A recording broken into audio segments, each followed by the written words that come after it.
الحمد لله الذي عدمت له النظائر والأشباه، وأقرت بربوبيته الضمائر والأفواه، وخرت ساجدة لهيبته الأذقان والجبال، وجرت خاضعة لقدرته الرياح والأموال، ونطقت حكمته بوحدانيته فيما ابتدعه وسواه. فتبارك الذي هو في كل شيء موجود، وبكل معنى إله معبود. أحمده إذ لا ينبغي الحمد إلا له، حمدا يوافي نعمه ويكافئ مزيده، ويواصل إحسانه وإفضاله. وأشهد أن لا إله إلا الله وحده لا شريك له، شهادة صادق لا متردد، متحقق غير مقلد، أنه الله الذي لا إله إلا هو، العالم بخطرات الظنون، والمكون بحرف الكاف والنون، الذي إذا قال للشيء كن فيكون. وأشهد أن سيدنا محمدًا عبد الله ورسوله، وصفيه من خلقه وخليله، أرسله بالدعوة الشامخة، وفضله بالنبوة الراسخة، وأمده بالحجة الناصعة، فضوأ به الظلم وهدى به الأمم. فصلوات ربي وسلامه عليه وعلى آله وأصحابه ومن اقتفى أثره واتبع هداه. وارض اللهم عن الصحابة والتابعين وعن الخلفاء الراشدين أبي بكر وعمر وعثمان وعلي، وعنا معهم بفضلك وكرمك يا أكرم الأكرمين. يا أيها الذين آمنوا اتقوا الله حق تقاته ولا تموتن إلا وأنتم مسلمون. ثم أما بعد، كان رسول الله صلى الله عليه وسلم يحب الفأل الحسن ويأمر به، ويقول لا طيرة وخيرها الفأل. قالوا وما الفأل يا رسول الله؟ قال الكلمة الصالحة يسمعها أحدكم. وفي رواية لا طيرة ولا عدوى، ويعجبني الفأل الكلمة الطيبة. فكان رسول الله صلى الله عليه وسلم يحب من أصحابه أن يتفاءلوا بالخير، حتى وإن كانوا في أشد البلاء وفي أشد أنواع الصعوبات، كان يحب منهم أن يتفاءلوا بالخير. فأعلى درجات التفاؤل والذي يكون في أوقات الأزمات وحين الانكسارات، حينما يتفاءل الإنسان وكله ثقة بربه أن الله ناصره، أن الله مفرج ما به من كربات، أن الله كاشف عنه الغمة، يرى النصر عند الهزيمة، يرى أن الله عز وجل سيزيل عنه الغمة والكربة. وهكذا كان دأب النبي صلى الله عليه وسلم في حياته كلها، كان متفائلا واثقا في أمر الله، متوكلا على الله عز وجل. ولهذا ما خيب الله ظن نبيه أبدا. فإذا بربه فرج الله عنه ما هو فيه من الغم والكرب. فاليأس والقنوط صفات مقيتة لا ينبغي لأحد أن يتصف بها، والبلاء موكل بالنطق، فإذا تفاءل الإنسان وأحسن الظن بربه فإن الله يحسن الظن به. يقول الله عز وجل: أنا عند حسن ظن عبدي بي. أنا عند حسن ظن عبدي بي، فإن ظن خيرا فله، وإن ظن شرا فله. أما إذا أساء الإنسان الظن بربه فلا يكون له إلا ما ظنه. ولهذا في صحيح البخاري عن ابن عباس رضي الله عنه قال: دخل النبي صلى الله عليه وسلم على أعرابي يعوده، وكان من هدي النبي صلى الله عليه وسلم أنه إذا عاد أعرابي أو عاد مريضا أنه يقول: طهور لا بأس. فلما دخل على هذا الأعرابي قال النبي صلى الله عليه وسلم: طهور لا بأس إن شاء الله.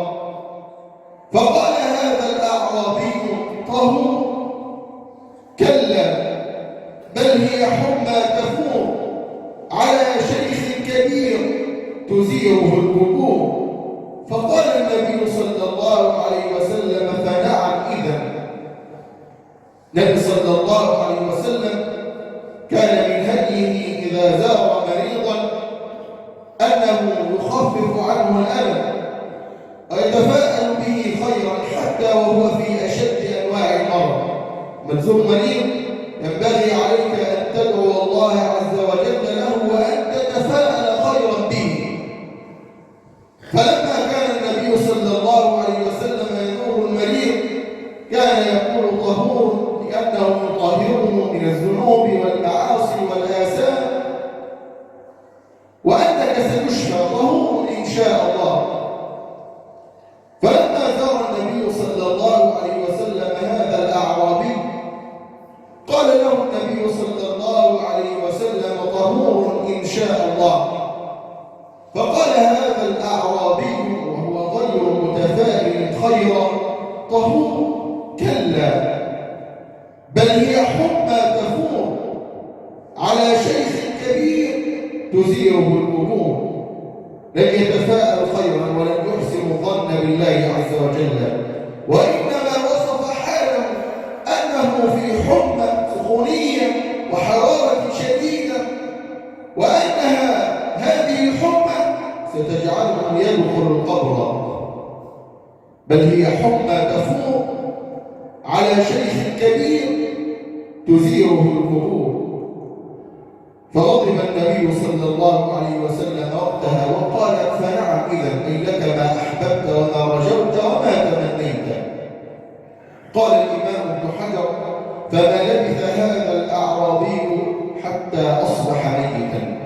ودام أنه لم يتأمل ولم يتفاءل ولم يحسن الظن بالله عز وجل يكون له ما أحسن ويكون له ما أساء. أنا عند حسن ظن عبدي بي، فإن ظن خيرا بي فله ذلك، وإن ظن شرا فله ذلك. حينما تكون في أزمتك، حينما تكون في كرباتك، حينما يشتد الأمر عليك، إن ظننت في الله خيرا فاعلم أن الله عز وجل سيفرج عنك ما أنت فيه. وإن ظننت غير ذلك وأنك هالك لا محالة فسيكون لك ذلك. أنا عند حسن ظن عبدي بي. النبي صلى الله عليه وسلم ما رؤي إلا وهو يحسن الظن بالله دائما. وتخيل إلى هذا المشهد العظيم حينما يمشي النبي صلى الله عليه وسلم بعدما أخرجه قومه، ولم يجد النبي صلى الله الله عليه وسلم فيهم من يؤازرهم ويوازرهم ويشد على أسره. فخرج النبي صلى الله عليه وسلم إلى الطائف لعله يجد من يشد على أسره، فما كان منهم إلا أنهم ضربوه، وليتهم اكتفوا بذلك بل أقروا به صبيانهم وسفهاءهم فرموه بالحجارة حتى أدنوا قدم النبي صلى الله عليه وسلم. تخيل هذا المشهد، النبي صلى الله عليه وسلم يخرج من بلده هذا إلى بلد آخر لعله يجد من يؤازرهم ويوازرهم، فما كان من ذلك إلا أنهم فعلوا به كما فعل به أهله، ولكنهم اكتفوا بذلك بل أغروا سفهاءهم وعبيدهم حتى يرموا النبي صلى الله عليه وسلم بالحجارة، حتى دميت قدم النبي صلى الله عليه وسلم، نزف الدم من النبي صلى الله عليه وسلم، فلم يفق النبي صلى الله عليه وسلم إلا وهو بقرن الثعالب، فنزل عليه جبريل ومعه ملك الجبال وقال له إن الله أمرني أن أنظر ما ترى في قومك، فإن شئت أن أطبق عليهم الأخشبين ذلك الجبلين العظيمين فعلته. فكان النبي صلى الله عليه وسلم متفائلا خيرا فقال لا، لعل الله أن يخرج من أصلابهم من يعبد الله ولا يشرك به شيئا. كيف ذلك وأنت في هذه الحالة؟ إنه حسن الظن بالله. حينما يحسن الإنسان ظنه بالله فإنه يرى النصر عند الهزيمة، ويرى النجاح عند الفشل، ويرى أسباب الخير حتى وإن أظلمت الدنيا حوله، حينما يحسن الظن بربه. وحينما هاجر النبي صلى الله عليه وسلم مع صحبه الصديق أبو بكر رضي الله عنه ودخلوا إلى الغار، وتتبع المشركون آثار النبي صلى الله عليه وسلم حتى وصلوا إلى الغار، فنظر أبو بكر فوجد أقدامهم فقال يا رسول الله لو نظر أحدهم أسفل قدميه لرآنا. فقال النبي صلى الله عليه وسلم وكله ثقة بربه يا أبا بكر ما ظنك باثنين الله ثالثهما؟ ما ظنك بربك؟ هل خيبك يوما قط؟ هل أضاعك ربك يوما؟ كلا. وحينما نرى خباب بن الأرد يأتي إلى النبي صلى الله عليه وسلم وقد اشتد به الألم واشتد به العذاب وآذاه سيده في نفسه، قال يا رسول الله ألا تدعو الله لنا؟ فقال النبي صلى الله عليه وسلم لقد كان من كان قبلكم ينشر بمناشير الحديد ما دون لحمه لا يصده ذلك عن دينه شيئا، وليتمن الله هذا الأمر حتى يسير الراكب من صنعاء إلى حضرموت لا يخاف إلا الله والذئب على غنمه. في هذه الحالة يتفاءل النبي، كيف يتفاءل وأصحابه يعذبون والإسلام في ضعف وقتها والمسلمون قليلون وليس هناك أحد ينصرهم، ولكنه حسن الظن بربه ليتمن الله هذا الأمر حتى يسير الراكب من صنعاء إلى حضرموت لا يخاف إلا الله والذئب على غنمه. ونحن في هذه الأيام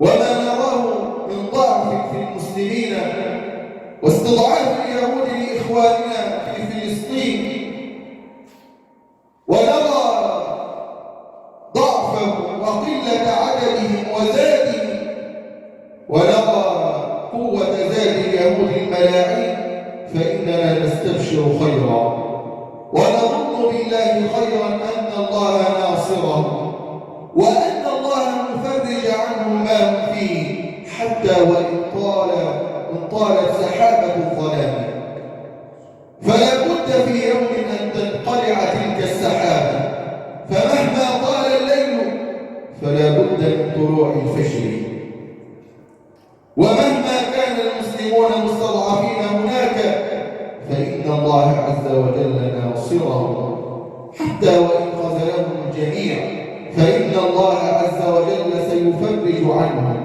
ويؤيدهم بنصر من عنده فوالله ما انتصر المسلمون بكثرة عددهم ولا بكثرة زادهم وإنما انتصروا بقوة إيمانهم وما انتصر النبي صلى الله عليه وسلم في غزوة بدر وكان المسلمون قليلون إلا بقوة إيمانهم ما انتصروا بكثرة العدد ولا بكثرة الزاد وإنما انتصروا بقوة الإيمان وهكذا في كل زمان ومكان إذا قوي إيماننا وتمسكنا بدين ربنا فإن النصر يكون حليفنا ولكن ينبغي لنا أن نحسن الظن بربنا وأن نتفاءل خيرا حتى نجد ذلك الخير إبراهيم عليه السلام بلغ من الكبر عتيا جاوز 80